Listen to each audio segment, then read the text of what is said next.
Back to Hurricane Florence now. Hotels along the East Coast were booked ahead of the storm. It left some desperate for a place to take cover. Yeah, so to make sure no one gets caught in the storm, many Airbnb renters are opening up their doors for free. Channel 3's Jasmine Monroe is in Columbia, South Carolina with a couple doing just that. Well, many of us know how Airbnb is used. It's known for affordable prices and a comfortable stay. But when weather poses a threat, safety is their #1 concern.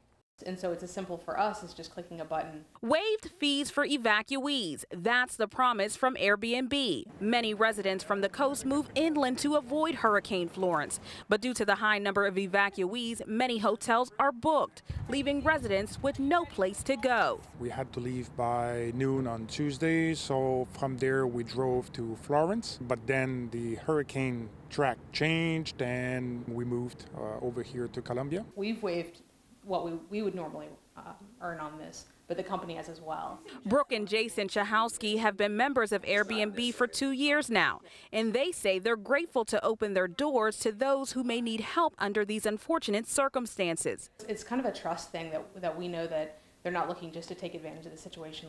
It's sort of the opposite of price gouging. Typically, the Chahowskis would charge $50 a night to stay at their home. But due to this hurricane, they would rather see people safe than to make a profit. I feel like we've been blessed with a good bed and a nice house. And to be able to open it up is to share it with others. I'm Jasmine Monroe, Channel 3 News.